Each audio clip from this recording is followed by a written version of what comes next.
minutos de la mañana inicia la rueda de prensa del Foro Penal, que ofrece un balance en estos momentos del éxodo masivo de comunidades indígenas en la Gran Sabana, luego de la masacre ocurrida en este municipio.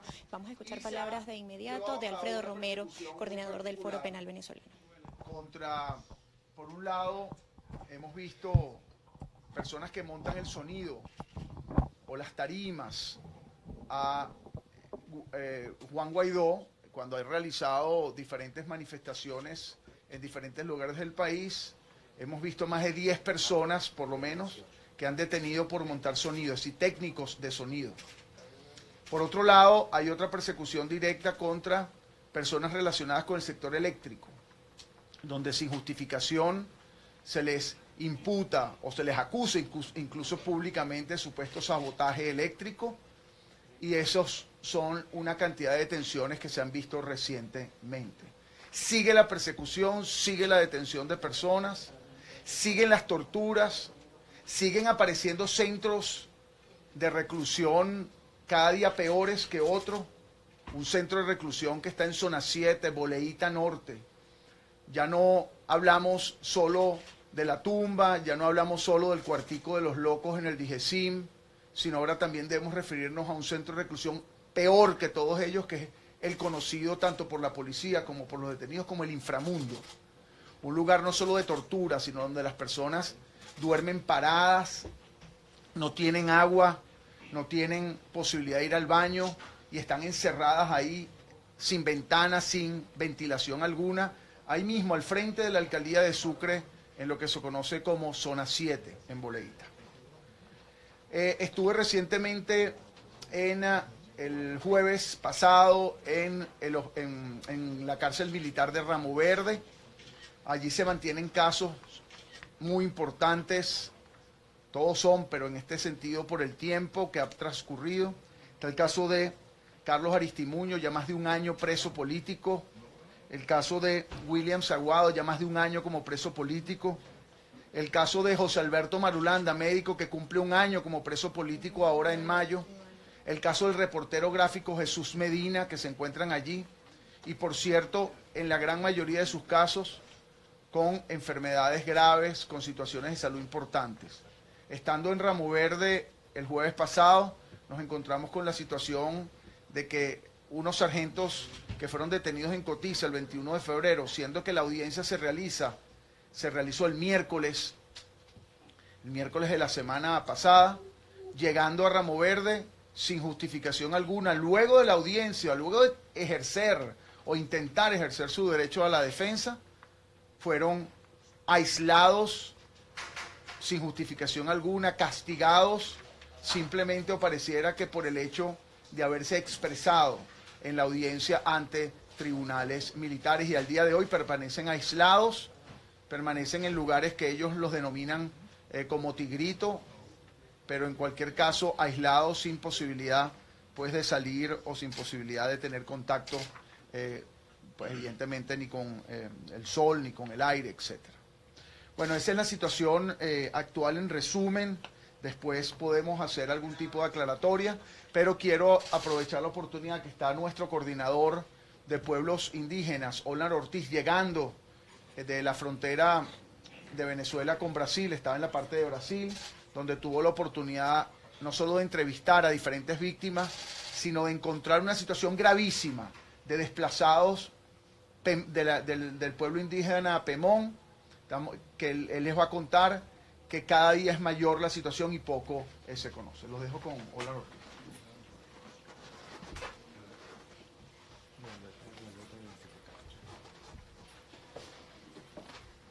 Olan Ortiz, indígena Baré de Amazonas, coordinador de pueblos indígenas del Foro Penal. Como lo decía Alfredo, ya tengo 2 días de haber llegado al país después de un recorrido de más de 2 meses en lo que es la comunidad, o mejor dicho, en Pacaraima, en Boavista, donde existen 3 comunidades que hoy en día albergan a más de 900 indígenas pemones. Como ustedes recordarán, este desplazamiento se da después del 22 de febrero, cuando 7 personas venezolanas, 4 de ellas hermanos pemones, fueron asesinados, 3 de la comunidad de Comaracapay, 1 de la comunidad Peimerú, y 3 personas oriundos de lo que es Santa Elena. En ese contexto también hubieron 62 personas detenidas de manera arbitraria entre el 22 y el 28. Hay que recalcar que todas estas personas no fueron aprehendidas en el momento de lo que fue el 22 y el 23, sino fueron personas que fueron deteniendo entre el 22 y el 28 por allanamientos, por tener videos, por tener fotos en los celulares. De igual manera, hubieron 57 personas heridas por arma de fuego. Todas de ellas fueron personas que fueron entre el 22, que fueron 15 personas solamente en la comunidad de Comaracapay, producto cuando el ejército abre fuego con esta comunidad, y posteriormente en Santa Elena, en el sector denominado El Escamoto. De igual manera, hemos podido observar en este transcurso de que hay 900 personas desplazadas. Hay que recalcar también que estas 900 personas, pemones que han sido desplazados hacia Brasil, no son igual como la migración que ha ocurrido con el caso del pueblo Guarao. Estas personas, que son provenientes de 14 comunidades indígenas, vienen, es producto de lo que ocurrió, en el sentido de, muchas personas hablan de que fue por el tema de la ayuda humanitaria. Esto se complementó, pero realmente la situación con el pueblo pemón se ha registrado violaciones de derechos humanos desde el 2006, porque han hecho resistencia a ello, a que en el municipio de Gran Sabana se explote de manera ilegal lo que es el tema del oro. Sabemos que hoy en día existe el tema del arco minero, donde hay personas, en este caso grupos armados violentos, que han ingresado a todo el estado Bolívar, donde en el municipio Sifonte se han registrado muchísimos asesinatos, y que en el caso del municipio de Gran Sabana, esta comunidad era la que le hacía el frente a esta situación que se ha venido, como les he dicho, por más de 10 años. Es producto de esta situación que hacia el pueblo de Comaracapay fue vilmente masacrado, y que con respecto al pueblo pemón también hubo una situación en el año 2018, específicamente el 8 de diciembre del 2008, cuando hace el primer ataque, en este caso funcionarios de la Armada Militar, en este caso el DIGESIN, donde Charles Peñalosa muere. Esta situación, como lo digo, hoy por hoy hace que todo el pueblo pemón, más de 14 comunidades indígenas están siendo desplazados.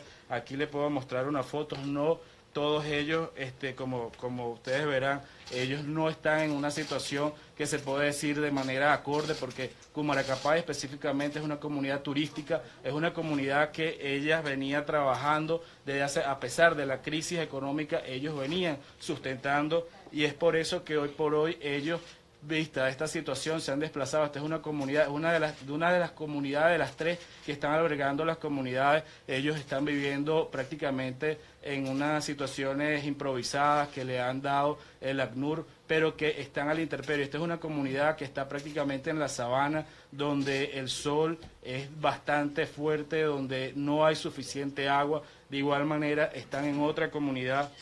Estas son las personas que en este caso que fueron heridas, pero hay una comunidad particularmente que quiero destacar, que es el caso de donde está la familia de Alberto Delgado. Esta es una imagen que cuando estuvieron la misión de la ONU que fue a Boavista específicamente por estas denuncias que nosotros hiciéramos en un primer momento, ellos le entregaron a los niños indígenas. Esta comunidad son 46 personas los que han albergado, y 26 son niños. Esta imagen, una de las que hicieron, y que la misión de la ONU se la llevó. Aquí se puede plasmar el quiebre que hay de los niños, del trauma que tienen los niños, en este caso, a toda la situación que ocurrió. De igual manera, hay hoy por hoy otra comunidad que se llama Sacaumotá. En esta comunidad también, de igual manera, existen personas que no solamente fueron desplazadas, sino que también son víctimas. Y hay que recalcar algo, el caso de Jorge González, un caso que también es muy emblemático. Jorge González es el hijo del capitán general de Maurac. Esta persona fue detenida, fue vejada, fue maltratada, incluso se habla, o él mismo denunciaba ante la misión de la ONU, que a él lo querían matar. Él duró más de 15 horas que fue torturado, y posteriormente, cuando supieron de que era el hijo de un capitán general, fue entregado a la comunidad. toda esta situación. Hoy por hoy en Brasil se encuentran la familia completa de Cliver Pérez. Cliver Pérez es un caso también de los asesinados de Cumaracapay. Él dejó a su esposa, a 2 niños, pero el caso de Cliver Pérez también es que es importante porque Cliver Pérez fue asesinado, pero el papá de él, Alfredo Pérez, también fue víctima, y el hermano de él, Heber Pérez, también fue víctima. Los 3 fueron heridos por arma de fuego en Cumaracapay. De igual manera está la familia de Alberto Delgado, que también el primo Alberto Delgado y el primo de él también fue herido y víctima en este caso en Cumaracapay. Como lo repito, todas estas personas hoy por hoy están siendo amenazadas. Se han visto asambleas comunitarias donde han señalado, incluso me han señalado a mí como personas que estamos en este caso promoviendo algo en contra del gobierno, cuando realmente no es así. Sencillamente la situación versa es todo lo que ocurrió, que hoy por hoy todas estas personas que están en Brasil, todos estos hermanos Pemones, están denunciando la situación. Como lo repito, fueron de las 7 personas asesinadas, 3 de ellas fallecieron en el Hospital General de Roraima. Hoy están de estas 19 personas, de todas estas 57, 57 personas heridas por arma de fuego, 19 personas hoy por hoy están en Boavista, y en este caso el número más importante y resaltante, que son más de 900 hermanos Pemones que están desplazados en 3 comunidades indígenas, las cuales todos han sido reportados, han sido denunciados ante la misión de la ONU. Se ha entregado la denuncia a la Comisión Interamericana de Derechos Humanos, y es por ello que hoy por hoy, el próximo 9 de mayo, la Comisión Interamericana de Derechos Humanos otorgó una audiencia pública por este caso, por el cual ya hay una medida cautelar que fue solicitada por el Foro Penal y el 28 de febrero fue acordada. De igual manera, hoy por hoy en Brasil ya existe un expediente abierto ante la Procuraduría Federal de Roraima por el caso de los hermanos Pemones, porque también hay una situación bastante particular que indígenas, en este caso afectos al gobierno, han amenazado a los caciques de las comunidades, en este caso Pemonas, que están recibiendo a estos hermanos venezolanos Pemones. ¿Quién manda en esa zona? ¿Quién manda en esa zona? ¿Quién manda en esa zona? El gobierno, los colectivos, la gente que quiere violar la ley con En Cumaracapay. Ajá. En Cumaracapay, hasta el 22 de febrero, todavía no habían entrado los colectivos, no habían entrado. El 22 de febrero, y por experiencia propia, yo estuve desde el 22 de febrero a las 10 de la noche, yo pude observar los carros que en el kilómetro 88 manejan los sindicatos. Incluso en el hospital, yo salí el 22 del hospital José Vera Zurita a las 10 de la noche y vi cómo llegaron 2 personas encapuchadas con armas de fuego y llegaron en este caso a la emergencia del hospital. Incluso el mismo 22 a las 3 de la tarde, a las 3 y a las 5 de la tarde llegaron los colectivos disparando, y a las 7 de la noche la Guardia Nacional reprimió a todos los familiares que estaban en el hospital, en el estacionamiento del hospital de la emergencia, con bombas lacrimógenas, lo cual no solamente el personal médico, nosotros que estábamos ahí y los heridos también tragaron bombas lacrimógenas, porque ese hospital es un hospital rural y donde no había incluso ni siquiera aire acondicionado, y todas esas aparte de ser heridos, tuvieron que también tragar bombas lacrimógenas. Por eso digo que hasta el 22 no estaba, porque otra cosa que hay que destacar, Cumaracapay desde el 22 ha sido militarizado. Hace una semana atrás nuevamente fue reforzado la presencia militar en Cumaracapay y en Santa Elena. Se ha contabilizado un número de más de 20 tanquetas que han pasado a Santa Elena, están en el fuerte Roraima. Este fuerte fue, aparte que fue donde fue la represión hacia del 22 y 23, también fue el fuerte que utilizó el gobierno para hacer o habilitarlo como un tribunal accidental, donde no solamente que como abogado quise defender y no me lo permitieron, en virtud de que todos ellos llevaron no solamente al tribunal, sino a los defensores, a la Directora Nacional de Defensa Pública, y ellos sencillamente tenían como especie una mesa técnica, porque fueron 63 personas, más de la mitad fueron los que fueron detenidos, o mejor dicho, privado en esa audiencia de presentación, otros salieron sin presentación y ellos tenían como especie de una suerte de una mesa técnica y en ese momento es que iban levantando las actas policiales. Por eso es que a mí como defensa privada no me permitieron, en este caso, yo poder hacer alguna defensa técnica de alguna de estas personas, no solamente de los pemones que me contactaron, sino también incluso de personas. En estas 63 detenciones hubieron 4 menores, 2 de 14 y 2 de 16 años que también fueron detenidos y como lo repetía, estos no fueron producto de las protestas, sino que fueron entre el 22 y el 28. Claro, una pregunta, ¿y qué pasa con las personas que quieren denunciar en Comaracapay? ¿Qué pasa con aquellos que quieren denunciar violaciones a los derechos humanos? ¿Qué pasa? ¿Hay, en esta zona hay desapariciones forzosas? El caso de las desapariciones forzosas, nosotros como organización en un primer momento reportamos 2, posteriormente nos dimos cuenta que eran 2 personas que estaban privadas. Santa Elena es un municipio que es como especie de un lugar que están utilizando los venezolanos que van a salir fuera de Venezuela. Muchos de ellos llegan sin familia y muchas personas, como que fue lo que nosotros a la final nos pudimos dar cuenta, eran personas que conocían y no tenían familia, decían, está desaparecida, pero no se preocupaban incluso de ir al Escamoto. Incluso el Escamoto entre el 22 y el 28 había 3 alcabalas que pasar. Muchas de esas personas, en virtud del miedo, del temor que tenían de llegar, solamente decían, por decir algo, Alfredo Romero está desaparecido, pero no sabían si estaba en el Escamoto. Muchos de ellos, pues lo repito, el caso, y es el caso de Jorge González. Jorge González es la última víctima que fallece en el hospital de Roraima. Él era de Upata, oriundo de Upata, a él iba a Boavista a comprar los repuestos de su vehículo y lo agarró, en este caso, la protesta. Él sale a protestar y él es asesinado. Así como el caso de él, ocurrieron también muchos otros casos. Pero independientemente de los hechos de febrero, ¿quién manda actualmente en Comaracapay? ¿Los colectivos, la Fuerza Armada o quién? En Comaracapay todavía se mantiene el caso de su capitán, incluso uno de los capitanes está, hay 2 capitanes, siempre existe el capitán el líder de la comunidad y el segundo capitán. El segundo capitán es una de las personas que detuvieron el 23 de febrero, él está en Tarauparú, se encuentra el primer capitán, más sin embargo la comunidad está toda militarizada. ¿Quiénes denuncian? Ellos han sido las denuncias, el gobierno, vuelvo y lo repito, ha hecho asambleas comunitarias en este caso, con algunos líderes, o mejor dicho, políticos indígenas en las comunidades, donde le han ofrecido ciertas, vamos a decir,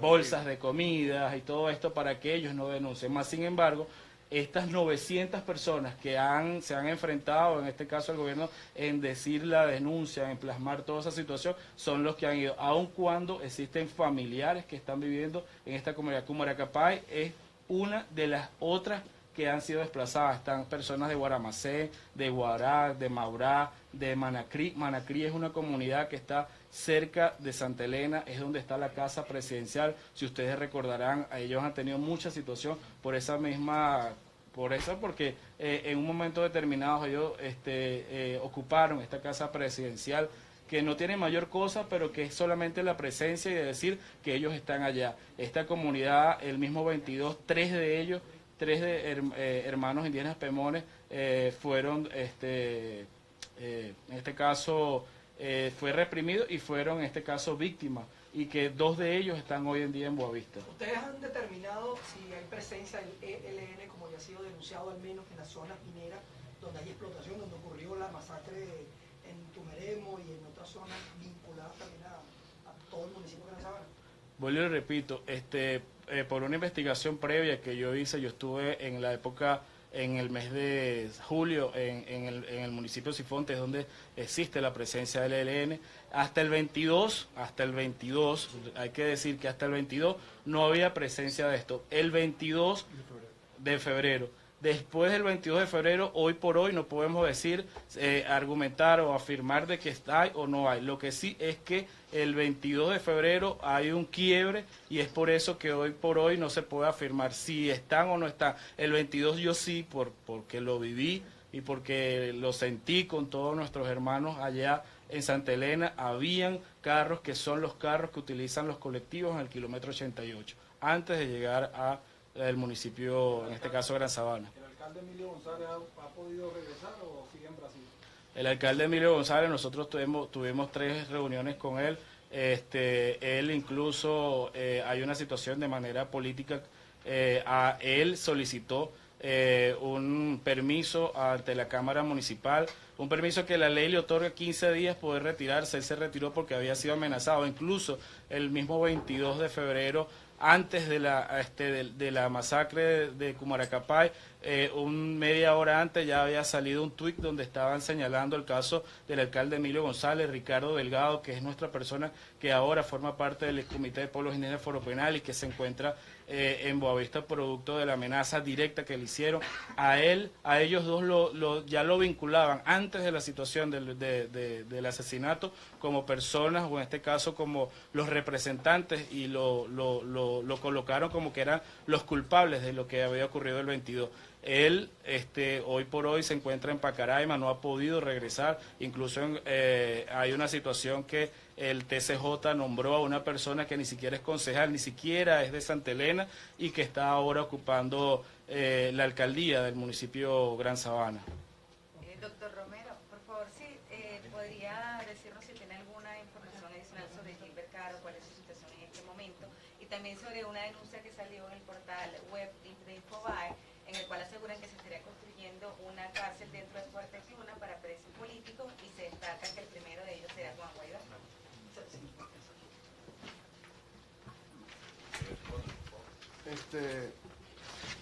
Con relación a Gilbert Caro, hemos estado, a pesar de que al Foro Penal no le han solicitado la asistencia directa, hemos estado muy pendientes del caso, y la información que tenemos es que se encuentra en el helicoide.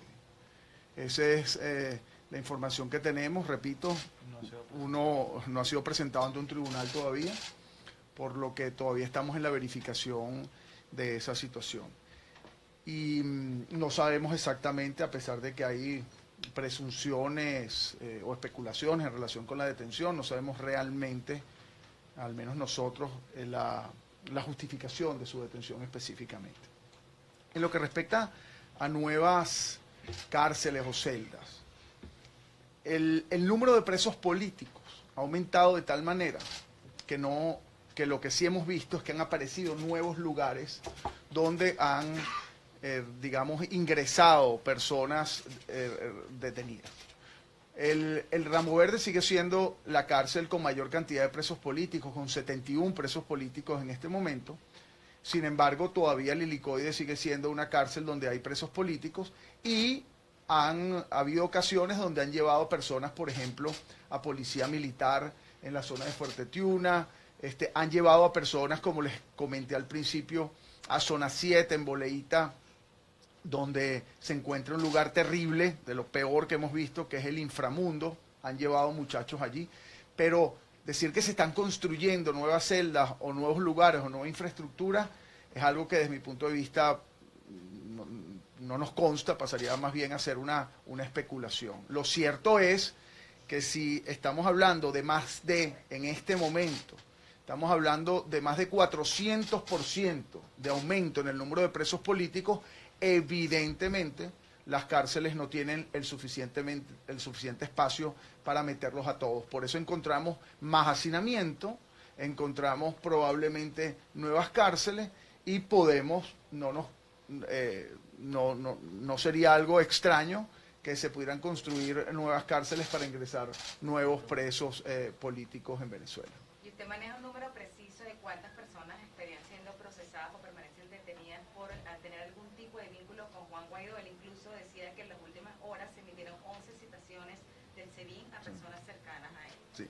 Número exacto tendríamos que sacarlo en el sistema, sí lo podría sacar, pero no lo tengo aquí a la mano. Sin embargo, les puedo decir que ha habido una cantidad importante, sí, de detenciones relacionadas no solo con las personas que se encuentran con él, como el caso más conocido, Roberto Marrero, o puede ser Gilbert Caro, o puede ser otras personas que sus casas han sido allanadas. Hemos encontrado, lo decía al principio, detenciones que realmente nunca dejan de sorprender a pesar de lo que ha pasado en el país, detenciones de técnicos de sonido, y de técnicos de sonido que le han montado el sonido o las tarimas a Juan Guaidó. Evidentemente esta detención de técnicos de sonido tiene los vetos de intimidar a todas las personas que en algún momento puedan montarle el sonido a él. Si esto ha ocurrido, como es ciertamente ocurrido, ¿qué técnico de sonido o qué empresa de sonido le va a montar el sonido a Juan Guaidó cuando sabe que va a ser detenido? Esas situaciones están allí, estamos hablando de esos casos, y estoy siendo conservador, más de 10 personas detenidas solo relacionados con esas, digamos, con esa situación. Pues depende de qué llamemos relacionados con la situación de Guaidó, porque la verdad es que si me dices relacionados con el, llamémoslo así, movimiento Guaidó de este año, bueno, estamos hablando de más de 1.000 personas, porque tendríamos que hablar entonces más de 700, más de 1.063 en la semana del 23 de enero y 1.683 personas que en su gran mayoría están relacionadas con protestas, digamos, promovidas o convocadas, sí, por este sector de oposición, o digámoslo, por Juan Guaidó. Encontramos, si se habla del supuesto sabotaje eléctrico, donde responsabilizan también a Juan Guaidó, estamos hablando de por lo menos en este momento detenidos, aunque algunos han sido liberados, más de 10 personas relacionadas solo con el supuesto sabotaje eléctrico. Una se permanece privada de libertad.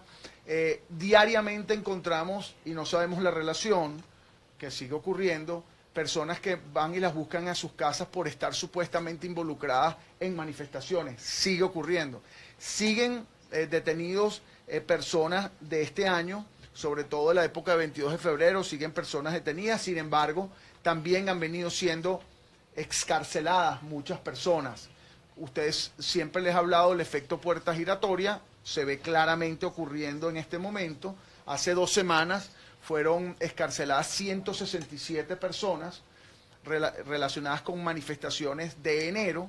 Sin embargo, luego han venido siendo encarceladas nuevas personas. Entonces el número sigue allí manteniéndose, pero para ser concreta en la respuesta, por ejemplo, si decimos que esta primera protesta de militares en Cotiza el 21 de enero la podemos incorporar dentro de aquellas personas relacionadas con Guaidó porque se expresaron en favor de Guaidó, estamos hablando que solo ese día hubo 25 personas detenidas, 24 sargentos de diferentes niveles y un civil.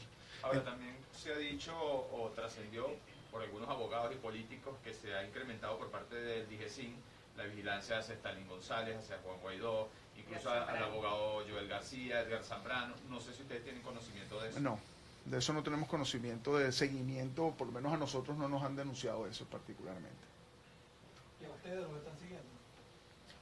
Mira, la verdad es que esa es parte de la vida nuestra, ¿no? Es decir, que te sigan, que te vigilen, pero decir que particularmente en este momento nos estén siguiendo, bueno, es parte de lo que siempre ha ocurrido, ¿no?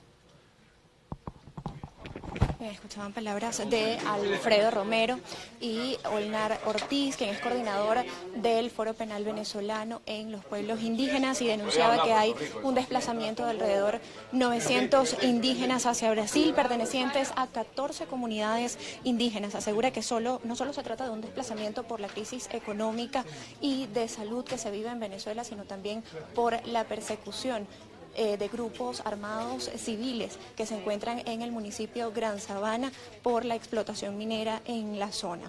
También aseguraba que en la Procuraduría Federal de Roraima hay un expediente abierto para investigar las violaciones a los derechos humanos de los indígenas venezolanos. Es la información que tenemos hasta el momento, cuando son las 10:50 de la mañana. Reporto para ustedes Antonieta La Roca desde la ciudad de Caracas. Esta transmisión es presentada por Rapidez y seguridad son elementos claves cuando buscas mostrar solidaridad a tus seres queridos. En TGL Envíos somos tu solución y tus mejores aliados cuando de regalar sonrisas se trata. En TGL Envíos, tú lo eliges, nosotros hacemos el resto. Salvador Peluquería, visítanos en Maracaibo, Ciudad Ojeda, Acarigua, Santa Bárbara del Zulia, Paraguaná, Panamá, República Dominicana, Miami, Curazao y próximamente en Italia. Only for Men, Centro San Ignacio, Nivel Blandín, Caracas. Te lo llevo desde USA.com.